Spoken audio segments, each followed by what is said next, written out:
On the third day, we began getting to the big center Bungoma.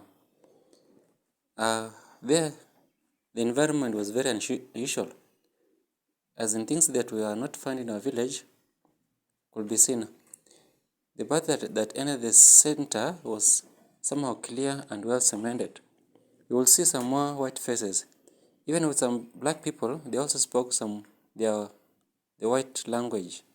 I wish the day I will also speak the same at the theater. They also dressed smart with nice clothes. My girlfriend Aliaka, with all her beauty, she was dressed on a goat skin that covered a little of her top and the front. The whole of her protruded behind remained naked. Her breasts remained pointed forward, also naked. The tips of her breasts pointed sharply in front. You could observe even from a distance when she walks. You can count the vibrant energy she uses because her buttocks stretched and relaxed as she made her moves. And those are days when our dressing code didn't matter a lot, when our hormones remain relaxed even walking with naked women besides you. The boys of these days will actually simply ejaculate in their trousers by mere sight of a hip of a woman. How about observing the whole of her nakedness, especially naked ladies who apply oil in their body, the Nivea body and the lotions? Their skins become smooth and tender for sexual appetite. And girls of these days have mastered on that, dressed on short miniskirts to entice boys for a warm and hot sex. Naleka as well did not mind my posture. My naked chest depicted the strength in me. Muscles behind my back and low abdomen gave me enough boosts. She did not mind to observe the front. In her mind, she knew what I had carried for her. A tiny rope in my waist carried a piece of goat skin that covered a maduong thing, the larger types. If someone kept an eye on us, we were terribly awkward, some new strangers in the city of Jerusalem. We moved around the town, searching for some place to shelter ourselves. We searched every corner as if we had someone specific we were actually looking for. But perhaps we wanted to understand the place. People looked at us strangely. Some young energetic boys also will be found running up and down to reach to some destinations. I learned that there were messengers with the different letters designated for different places, sent from the colonial masters to deliver important information regarding their missions in Africa, perhaps share the expeditions with the whites in the farm, as they practiced what had actually brought them to the African soils. Farm and harvest from African land. Some went to the east land of Mumia, while others to the northern land of Saboti, on the slopes of Mount Elgon. There they lived whites with who farmed on the famous Jarangani hills. Occasionally, whites met at a market by the name Kitale to buy and shop for their groceries. There also, they built offices and some official rooms to sit and talk the adventures on our black nation. Again, they will find means of to communicate back to their motherland, the England, show them the pleasure and the gains one is able to enrich from the black rich soils of the African soils. Many more of the colonial masters will come streaming in. We didn't have a place to spend within the town. After all, we were used to live in the bush. There were some hills in the eastern side. As we moved up, the native kept calling that place the hills of Sangalo. There we found a cave within. What a perfect shelter for the two of us, that also offered some little protection from the stray wild animal. That's the end of chapter 2. When we begin chapter 3, the same sun that we had left back at the home actually kept following us. Each and every morning, it shined, and it also opened our sight to see the new God's presence prepared and laid before us. That very day, we woke up very early and stood up on the cliff. At the apex of the hill, one peak with a large, oversized stone gave us a vantage position to see and observe all around the globe. Another boy later on came, observed and made comparison to their two peaks back in his homeland on Mount Kenya. Mr. Kenyatta exclaimed, if such topics will grow just a little more, it will reach our stagnant Batian and Lenana peaks on Mount Kenya. He added such words after he had been traversing our land on his way from the lake region, passed by Mumia land, climbed north to some destiny at Sabot land, that's on the slopes of Mount Elgon, before he would recede to the capital center. I began to see for myself the things I had heard and learned from Mr. Hateta's mouth. Memories for the dreams and visions sank vividly to my eyesight. Far in the south there was a big machine that kept urinating smoke. I guessed to be the sugarcane machine. In the west there was a beautified scenario of modern compounded houses. There resided with few nicely dressed young boys and girls. I knew later on to be the famous Bungoma High School. In the north side, I saw a big mountain, the place where the Saboti community lived. In that slope, our young mother Jebet hailed from. In the eastern side, where the sun rose, there was a big machine that kept releasing very dirty tinges of smoke, a smoke that smelled a rotten rat. That machine crushed big logs and converted them into very fine sheets of papers that were used by the white children to read and write on. I inquired the name of that place. One or two elites called it Webuye. Others were ignorant of such things, strange names, and called it after their famous Abasonga woman named Dina, Pale kwa Dina. The name drew me some attention, curious to know how our Abasonga blood was found in that far region. Do you mean our access was so much widely spread, or the number of our father Pokemons ran away with their blood to that far region? Maybe our grandfather had so many wives with numberless homestead that spread across. I heard of Omtala homestead, the Sudi homestead, when Amachanja reigned. We also happened to be the hometown for our Honorable Muskari Kombo, one of our famous Bukusu political legend. What of the path that led to the north? A young man stood by the dinner junction, simply mumbled some words. As you climb up there, you'll find Misiho. Pass by Mulugulu, the Lugulu market, before you up to the mountain forest. You'll be going to the mountain top. That's where we had the Misiho and the Lugulu markets on your way to the mountain top. That must have been there. But for the white explorers used to, as they found their way to the mountain, again the white colonial masters retraced the same path to find the insides of the Bukusu land and the Robo community. That very path led to Chetambe Hills, whereas Bukusu warriors revolted for the white invasion.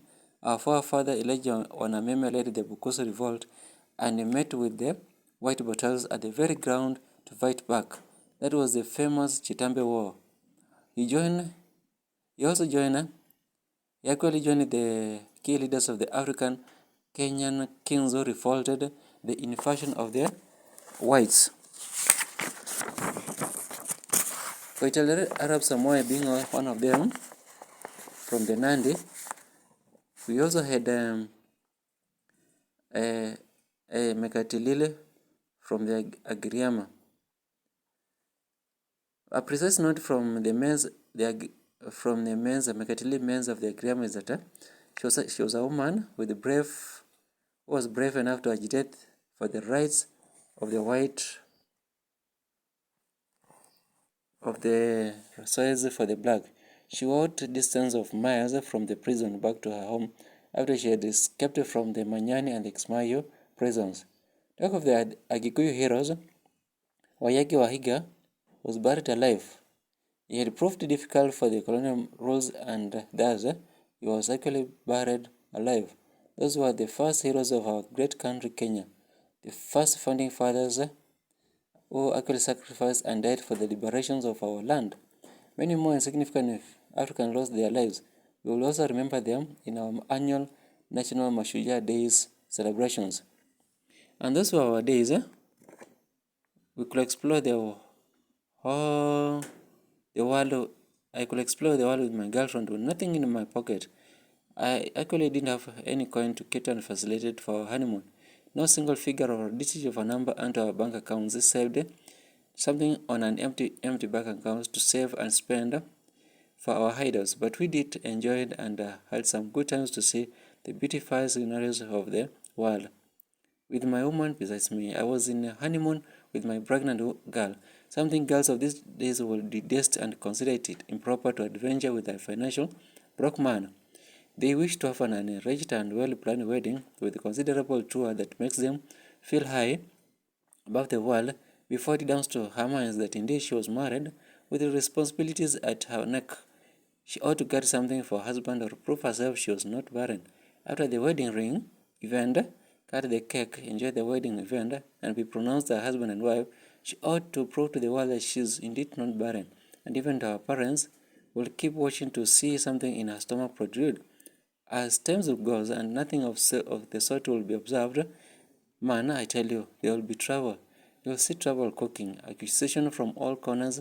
Your parents, uncles, and even former friends, and those of your ex-friends will mock at you with many questions as to why you slumber on the noble duty. Why don't you, as a good gentleman, fail to perform and produce something? Again, they will question you, a woman, for such filling up the toilets with nothing valuable to bring forth. Anyway, a wedding event is such an expensive expenditure that equals someone to buy somebody a piece of a plot in an expensive ground of Karen, or maybe construct enough custom-made houses for our widows back home. Those husbands whose husbands are deceased or still alive but irresponsible to work hard, innovate something good for their family. Current wedding events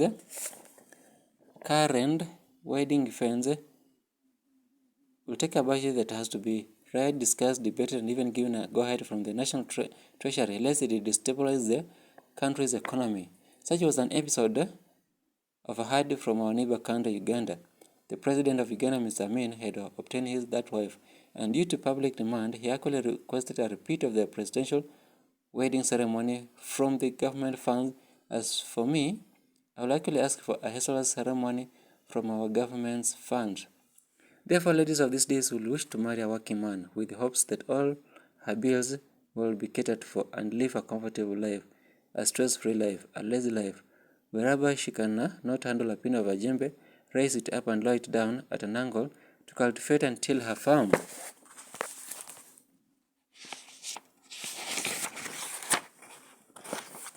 Precautiously, not to cut off her legs. An intensive training aiming at causing upsets on the ground, very technical, and give emphasis to details on the soil. A woman who cannot sweep her compound and knit the compound flowers. She likely will spend much of her inner time besides the mirror, observe her new fashion hair, that which has cost her man half the budget of his salary, just to curl her new model salons. She will keep applying makeups in her already rotting skin, in an essence of making herself much more beautiful and attractive to her man, to be more beloved. But that's not a core value for a good woman. I mean, I'll not consider that for the value of a good marital woman. That's not the beauty of a woman. Behold, somebody said a woman's beauty happened to be the character, love, and passion, respect, behavior, and hard working to make a couple for a happy marriage. That night was very dark and cold. We actually encouraged together with Naleka so that we gathered our warmth together. I held her in my bosom. Naleka stuck to her first love. With all her ball she tossed as she walked. She never minded the eventuality of our unknown expeditions. Hardly had the night gone that we heard a hissing sound and something crawling to find some place inside the cave. It was also tired and wanted to rest and sleep. Perhaps it was her home and we were strangers who had invited her home. I asked Naleka to remain calm lest we disturb her peace. The snake moved swiftly passing some few meters above my head. We stayed unmoved, ready and prepared to fight back if it dared to strike. We were ready and prepared to rattle back. A fierce cold war with that reptile. The snake settled in the far end. Naleka had already passed into tears. I managed to shut her mouth and pressed my hand more strongly onto her mouth that she gasped for breath. She was terrified and she could not sleep anymore and rest with the cold, harmless reptile. Again, we were forced to move out. Such in the middle of the night, I wondered where to go and take refuge. I began regretting why I had to run out of our comfort zones back at home. Maybe the wrath and the claws of Mr. Nyongesa would have not torn my skin I would have just endured the ugly embarrassment rather than roam in the world of wilderness. Such was the pain of searching for knowledge.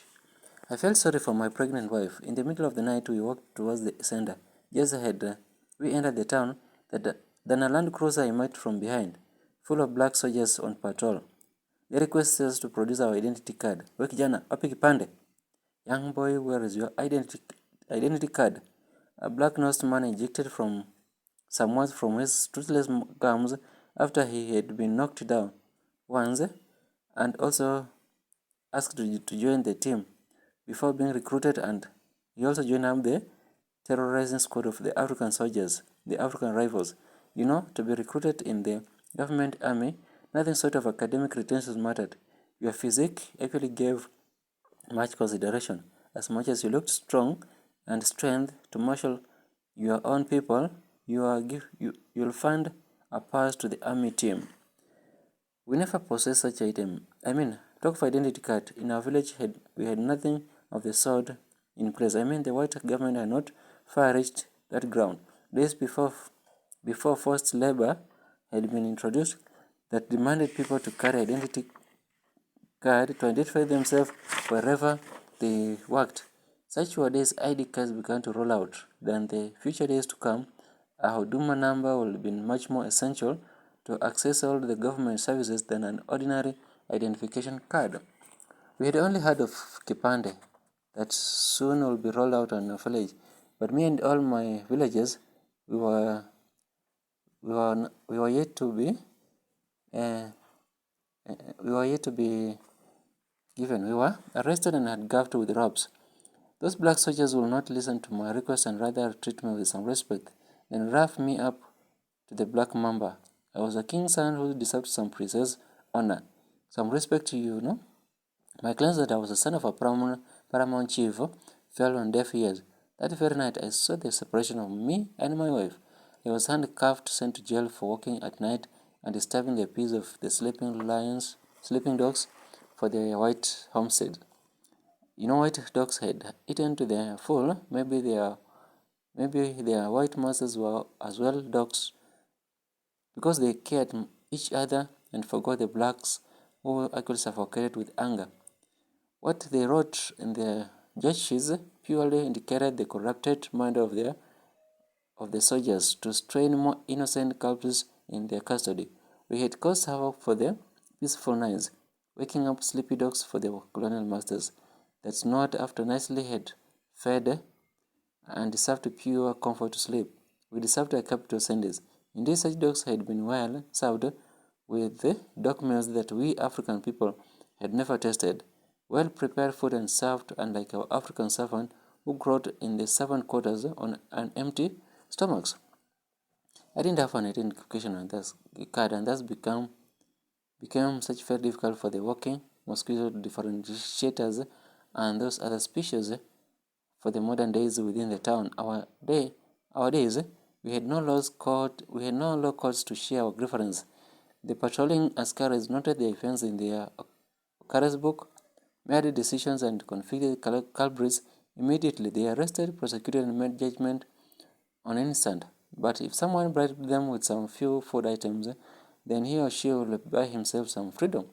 Now that we carried nothing for them, that was a death sentence already. We never had something for ourselves either. In fact, we needed their help, a good Samaritan for that matter, to rescue us from the cold, chilly night.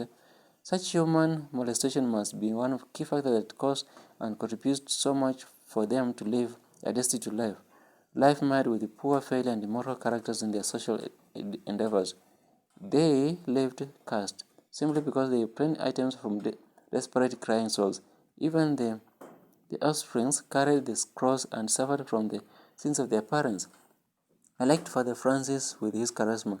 He did not demand for anything after his sermons, but ourselves we gave tithes and offered sacrifice of money and food with cheerful hearts. He received his blessings from God and the one he served from above, and if that day there happened to be nothing for him, he thanked God, packed up his carrion bag, and left for his convent. Hopefully God will provide and drop some manna from heaven on his way. That made me to ponder and ask myself to emulate and begin to walk Christian faith, perhaps copy him and immediately begin catechism lessons. That way, God might remember me. I'll give some service to God. He might bless me to see the dreams of my life. Unlike working for the white government and carry, or rather, shoulder cries for the poor African soul, enough burdens and curses from the oppressed locals laden with heavy forced taxes to fill the white masters' vehicles and nice meals for the white dogs. We were sent for a long and unknown period of time, unless our presidential prerogatives will save our souls. But at such moment, we will not have any black presidential leader to look onto our plights. We had none at all. No man or woman had been recognized to give and utter words of directives as the leader of our nation. Any African past to be recognized as the president to this very country that belonged to us. We will wait for presidential amnesty that will never come to pass. The Leka had to be confined in the female jail as I was escorted to Bungoma male prison. I found myself in the correctional facility instead of my dreamland, the education center, which was but was also a few meters across. I thought of going back home, back in the shoes of Khatetu, to learn from his shoes than going abroad, very far unknown place with such full of mistreatments, where nobody recognized my stature in a prison that did not improve my mental capacity and keep me for the challenge of social demands. If not such emaciating my physical size with the hard labor and merciless beating, my only thank to God, my Savior, was that there was meals and plenty to eat to provide energy and nourish our strained body. And again, we do not have to die quick because we were needed to be alive and give a forced labor to the white farms. For they needed us to construct a railway line that reached our region. After a whole day of trouble and hard labor, we were scorched with a ball and something dropped. Something big enough was dropped to fill our stomach. Those were kitchen staffs, our fellow inmates, but found a rare opportunity to work in the top layer unit. Kappa Kappa, Mr. Rodin will shout to make us crouch as we wait for our share of the meal. Kappa is a name given for the process of inmates where we were to parade, crouch, and line up for the counting of all the inmates, or for any official duty to be performed. Prison warders will simply pronounce Kappa. We all race to form one single straight line and crouch. We were given food to keep alive and strong, replenish our strained muscles, and keep working for the whites. The white government needed our labor to construction the railway line that had reached near our big center, Bungoma, all the way from the coastline. So, we, the black prison, provided the energy to carry the heavy metals. We were prepared very early in the morning, everyone with his big spade and a hammer, as Indians gave directive on the placement of heavy rail metals. The engineered everything in the side and did all mental work while the African watched empty-headed. And those were days when African boy will not engineer anything, for instance, even a toilet construction. Heavy metals and gravels rested on our backs. We worked for months and months with no rest and hopes of getting out diminished as days went on. One day, fortune came our way. All of us, we will neither speak nor understand English. Whites also could not speak our language either. With the few lessons I had attended in my elementary studies, I could hear and understand some few terms, names for few items, and little interjections when the white man will speak.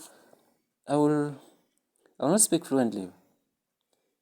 Mr. Rodin actually noticed that from me and therefore handpicked me so that we worked together, and as I assisted him in his duties, perhaps communicated with the Africans. For the first time in my life, I sat in a motor car. We moved with him round and round the workplace, He gave me instructions that I interpreted to the plaques, and those were days when fortune came for someone with something in his head, unlike the days to come when work will be found by virtue of friendship or bribe, when you do not have someone at the top, a godfather or a relative to help pull you through in the interview process. Two pieces of rail lines had come all the way from the coast, a place called Mombasa. It had now reached Bungoma and proceeded to Malaba and thereafter to Bukanda Kingdom, specifically the capital center Kampala. All the time we approached the pieces of metal lines, Mr. Roden always asked me to check the two sides, right, left, and right again. He asked me to be cautious and observe or check the incoming train.